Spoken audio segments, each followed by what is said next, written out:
Ghana, Soto ou Tabraza, Luanda, South Africa, Abidjan, Yaoundé, Libreville, Paris ou même Jamena. Sikoyo yo kanati keli iyo papa. Moninga nanga yo, tika kosalanga bongo. Bacolod State. Bacolod State. Bacolod State. Bacolod State. Bacolod State. Bacolod State. Thank you. So good. I got you. I feel nice. Justement, Génération Plus s'est lancé un peu dans ce mouvement en se disant mais nous en tant que génération, quelle est notre valeur ajoutée? Le plus signifie valeur ajoutée en fait, c'est-à-dire que chaque génération doit venir avec une valeur ajoutée, c'est-à-dire avec un point positif et contribuer au développement de son pays et impacter l'environnement dans lequel il évolue, qu'il soit au Congo ou ailleurs. On ne réfléchit pas pour réfléchir, on identifie des problèmes et on essaie de mener des actions par rapport à ça. Et d'ailleurs là, vous pouvez aller sur notre site internet générationplus.cg, vous pouvez retrouver en fait toutes les activités que Génération Plus a pu mener. www.générationplus, oui en un seul mot, CG, voilà, CG de Congo. Bon, au Congo, on a fait notre bonhomme de chemin et on a participé également activement à la campagne présidentielle. Bon, d'aucuns diraient oui, mais il participe parce que bon, c'est la fille du président, fait ça par rapport au président et puis après, bon, après les élections, tout va mourir. Non, bien au contraire. Génération Plus ne mourra pas aujourd'hui et Génération Plus ne mourra même pas avec les membres du bureau. Génération Plus doit vivre au-delà de moi, j'espère, et au-delà de toutes les personnes qui font partie du bureau aujourd'hui. C'est une dynamique, c'est une pulsion qui est lancée, et même à vous qui êtes de la diaspora,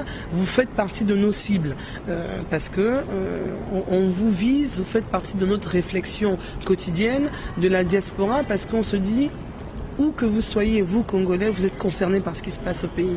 Et je me dis, c'est honteux qu'il y ait des Congolais qui critiquent le pays à distance. Et en fait, moi je reprendrai même une phrase très célèbre de JFK, John F. Kennedy, qui disait de ce que le pays peut faire pour vous, mais ce que vous pouvez faire pour le pays. Et je le resuivais encore là, il y a quelques jours, et je me suis dit, oui, voilà quelqu'un qui a quand même, qui avait compris ce qui était important, parce que, et c'est ça ce que nous on fait aujourd'hui, on se dit mais nous on veut pas toujours se poser la question de savoir qu'est-ce que Sassou peut faire pour nous.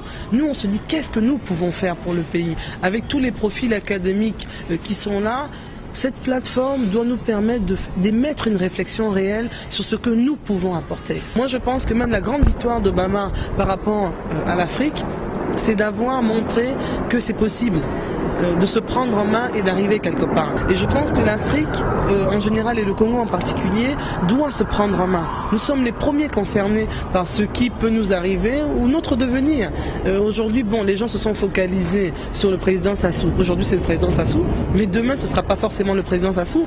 Donc il va falloir que la génération qui est la nôtre prépare aussi nos cadets qui arrivent derrière, qui va être aussi le maillon d'une chaîne. Ça va être aussi une génération plus. Et nous sommes une génération plus pour nos aînés, parce que moi quand je discute avec mon père, il n'est peut-être pas en phase avec les nouvelles technologies. Donc moi je suis peut-être un peu plus en phase avec Internet, avec les SMS. Mon père il est complètement déconnecté par rapport à ça. Et j'estime que, là j'ai pris un exemple très basique de nouvelles technologies, mais c'est valable à plusieurs niveaux. Et je me dis, mais qu'est-ce que moi je pourrais apporter comme valeur ajoutée en discutant avec mon père, en discutant avec mon père président. Comment je pourrais être un peu le porteur de la pensée de ma génération à mon père. Et pour jeter des bases acceptables, il faut se remettre en question, pour se dire, mais nous jeunes, qui indexons nos parents, on veut qu'ils partent du pouvoir, oui, est-ce qu'on est prêt à prendre le témoin? Est-ce qu'on est suffisamment prêt pour affronter le monde? Aujourd'hui, on parle de la mondialisation, de la globalisation. Est-ce que nous sommes prêts? Est-ce qu'on s'intéresse à nos diasporas? Est-ce qu'on s'intéresse à nos cerveaux? Où sont les Congolais qui peuvent construire le Congolais de demain? Est-ce qu'ils sont tous au Congo? Ceux qui ne sont pas au Congo, comment on peut se mettre en connexion avec eux pour qu'ils viennent contribuer, apporter leur pierre à l'édifice pour le Congo d'aujourd'hui et le Congo de demain? Donc voilà un peu les réflexions et les actions aussi, parce qu'on n'a pas fait que réfléchir. Parce que le Congolais est très... le Congolais adore la rhétorique. Hein. Tous les Congolais sont journalistes, ils aiment bien poser des questions, ils aiment bien obtenir des réponses, mais le Congolais, voilà, faire des grands discours, mais le Congolais n'est pas très concret. Et donc nous aussi, on a voulu montrer qu'il y a un certain pragmatisme. On va vraiment à la base. On a mené des actions dans les quartiers les plus populaires de Pointe-Noire, moi-même en tête. Pour dire que moi, je manage la plateforme, mais pas avec une télécommande. Je la manage en allant moi-même sur le terrain. Et vous pourrez voir que je suis allé, on a fait des actions dans les marchés, on a fait des actions dans les 4 hôpitaux et centres hospitaliers de Pointe-Noire. On a fait des actions par rapport aux personnes âgées. On a fait des actions à la fin de l'année. Pour Noël, avec les arrondissements, dans les mairies, avec les personnes âgées. On a fait des distributions de paniers de nourriture pour les fêtes de fin d'année. Enfin, on a fait énormément de choses. En tout cas, pour une plateforme qui existe depuis 1 an, je pense que moi, je ferai tout de mon vivant pour que la dynamique demeure. Pour que ceux qui resteront, même si je ne suis pas là, aillent au-delà des limites que j'aurais pu m'imaginer de mon vivant. Et voilà un peu aussi l'esprit Génération Plus. Et nous, on vous encourage.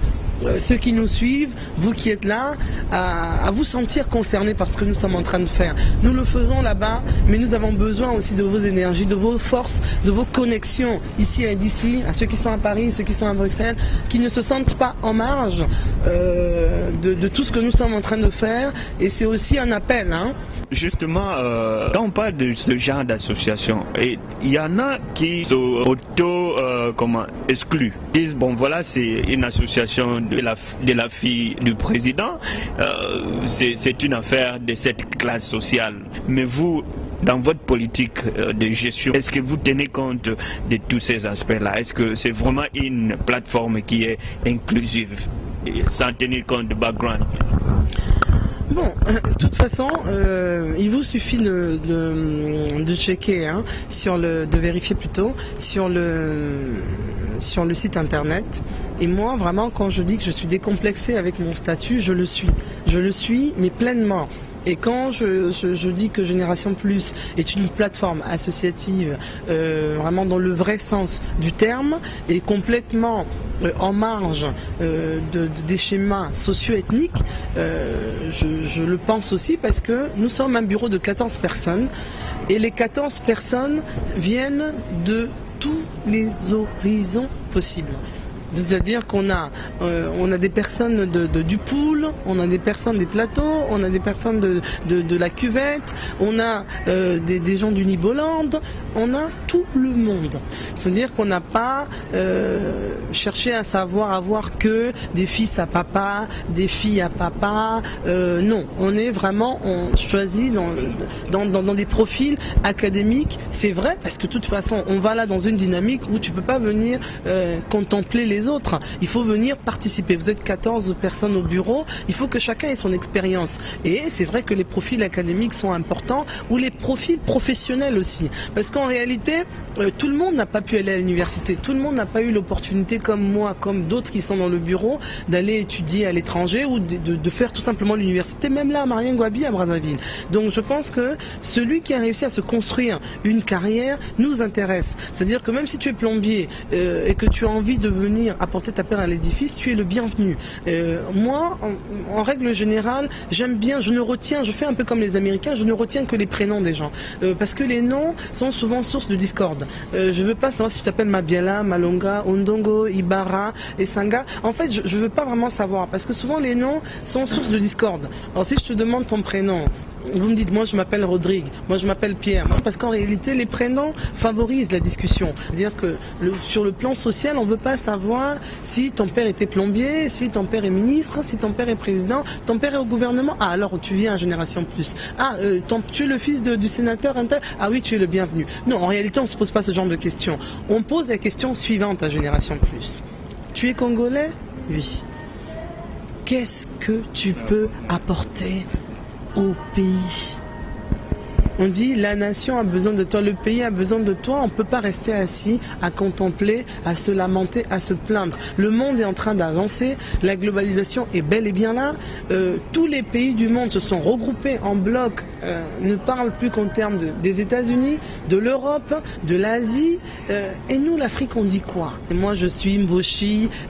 Et d'ailleurs, sorti du Congo, qui s'occupe de savoir si je suis Mboshi, Kouyou, Teke, Lari? Personne. Parce qu'arrivé à la frontière même d'un pays, nous, on est arrivé ici aux États-Unis, on te demande ton passeport et si tu as le visa. On ne cherche pas à savoir si tu es Mabiala, Oko, Tati. Ça n'a pas vraiment une grande importance. Alors, je pense bien que on n'aimerait vraiment pas finir cette émission puisque Madame Sandrine parle tellement bien et tellement bon que nous ne voulons même pas terminer cette émission. Nous prenons une petite pause avec la musique, avec votre permission. Quel est le clip que vous voulez qu'on balance? Ah non, mais ça c'est vraiment vous qui... Non, je vais avec votre préférence. Non, vraiment moi je n'ai pas de préférence particulière, je vous laisse faire votre choix. Voilà. Je vous fais confiance sur le choix que vous allez faire. Votre choix sera le mien. Ok, merci beaucoup. Alors on prend juste une petite pause en musique et puis on se retrouve